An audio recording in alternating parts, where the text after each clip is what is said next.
I'm your Gemini friend. This video is going to cover Aquarius Ascendant and Leo Descendant and the balance of that axis. I do have a video that I made about more in depth of the Ascendant Descendant that I'll link below, but otherwise, what this is going to be about is how you come across as an Aquarius Ascendant and how Leo Descendant represents the sort of energy that will best balance you or pull out things that you might not be seeing within yourself, either through circumstances that cause you to build up those parts of you, or through partnership energy where you're balancing each other and it's a nice complementary energy.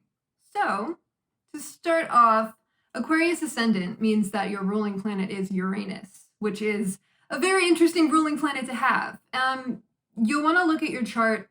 Several things will affect this specifically in you. Look to Uranus, what house it's in, what aspects are to it, any aspects to your ascendant, any planets in your first house, and any planets conjunct the ascendant in the first or the 12th house. Those are all going to have a significant effect on your personal energies, but for the most part, Uranus as a ruling planet indicates that when you show up, like your arrival on the scene is going to be disruptive, or like just something changes in the air. Like you bring an energy of change, of like almost revolutionary. It's people will receive you in different ways based on who they are and their own energies, but the way that Uranus as a ruling planet operates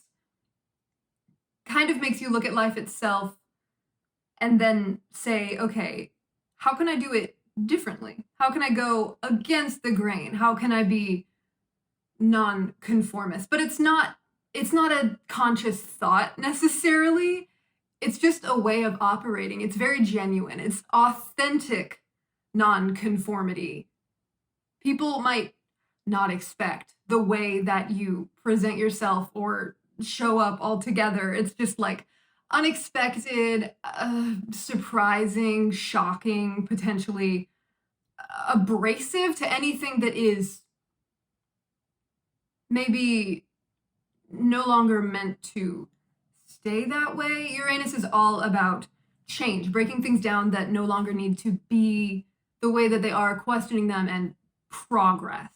It's future oriented, innovative energy. It's looking so far into the future that it can come across as analytical, even cold or detached sometimes, because it's so thoughtful and considers kind of humanity or the group as a whole and the direction that that group is moving in.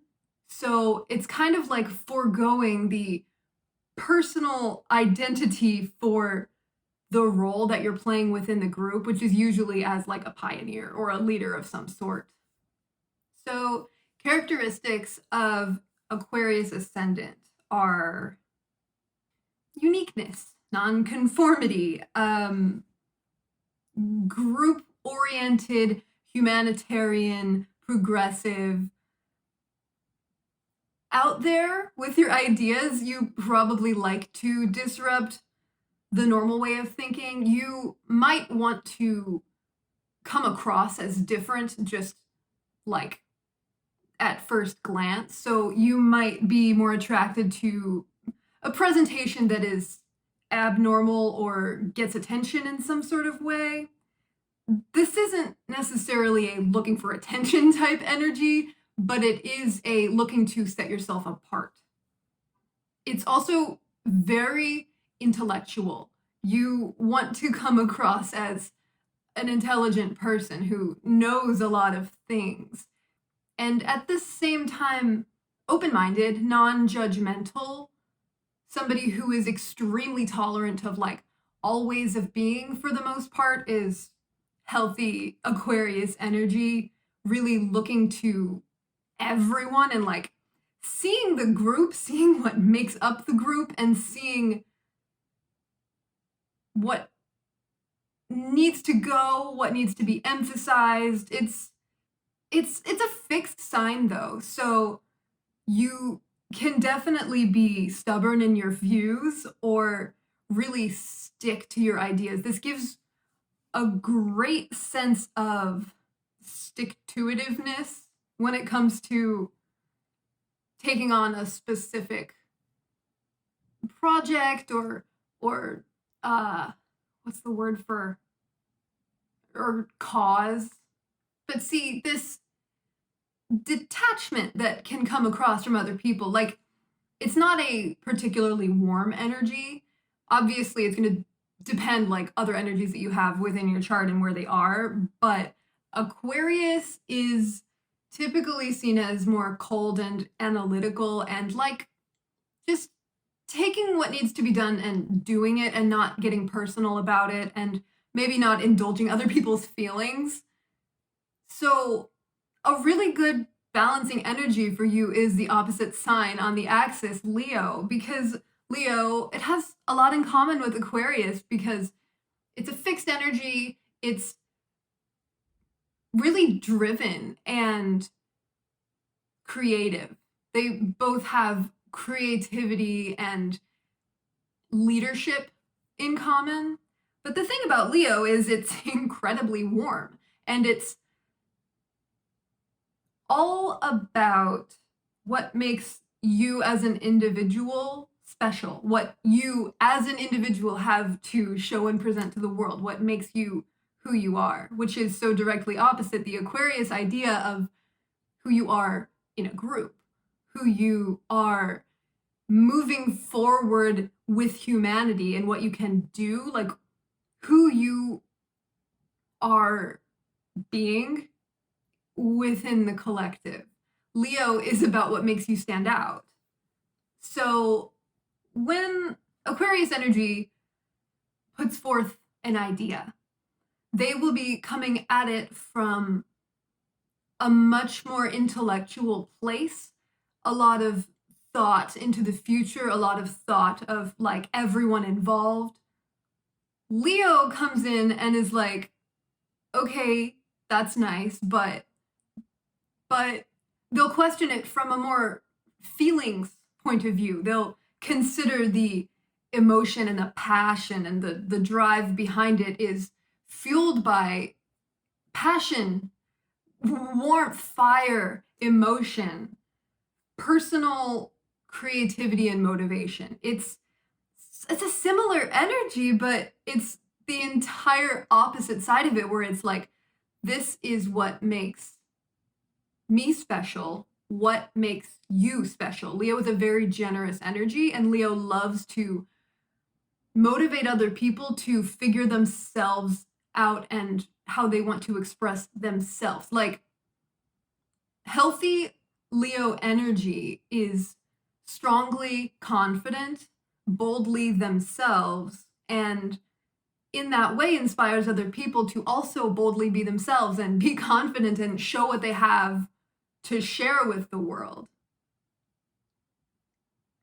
So this drive coming from feelings is not comfortable for Aquarius energy, and that's why it's such a good balance, because they can work together working on like a specific goal, some sort of creative or innovative or progress oriented, like humanitarian endeavor. Aquarius brings the mind and Leo brings the heart. And the thing is that Aquarius energy really does need to be seen as a unique individual. It's incredibly important, their uniqueness. So Leo really emphasizes this. And I'm not saying like, get yourself a Leo. I'm saying look for this Leo energy in either people that you come across. You might tend to attract them, or you might be attracted to them. But this is what having a Leo descendant indicates, that you are either going to attract the energy because it's something that balances you, or because it's something that is within you that needs to be pulled out in some way. Sometimes relationships that we have with people, their function is to draw something out of us that we might not have seen if their influence hadn't been there. So you might find yourself with a lot of people in your life who are maybe more warm than you're comfortable with, or it's a good thing to look for. That creativity is like fire under Aquarius's air. It's going to stir up the passion so much more than it could on its own. You need the fire. Like, you can't go at everything from a more detached perspective. The heart is so incredibly necessary as a human.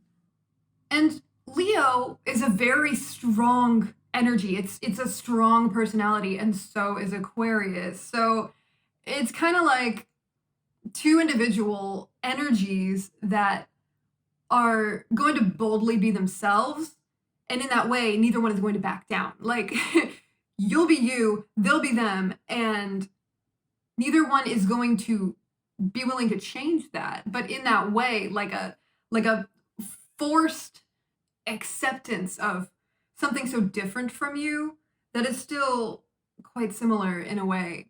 It's like hot and cold, fire and electricity. This is like extremely charged, but in a way that when both sides are embraced, it can be utilized to create so much more than you ever could with only the Aquarius energy, you know? And like I said, this isn't saying look for a Leo. I'm saying if this is something that you struggle with, seeing the side of yourself that is more self-oriented and desires to express itself creatively, coming from a place of personal passion, not coming from a place of considering the whole and what you can be for it, but considering what you as an individual have to offer, just you. This energy it's on the cusp of your 7th house. This is not only the people that you attract, but the way that you should ideally approach relationships. Because any energy on the sign on the cusp of any house is going to be the energy that we should be using in that house area of life, because it's what's going to flow the most naturally from us. But the thing is that conditioning doesn't always make that easy or possible. We might have grown up in a way that causes us to suppress our creativity, our personal, inspired, passionate side that wants to be seen as an individual, just you, what makes just you special. If it's hard to accept or see in yourself, you're going to attract people in your life that either balance this in you or bring it out of you. That's the Ascendant Descendant. I know I'm repeating myself, but like, I really want to emphasize this.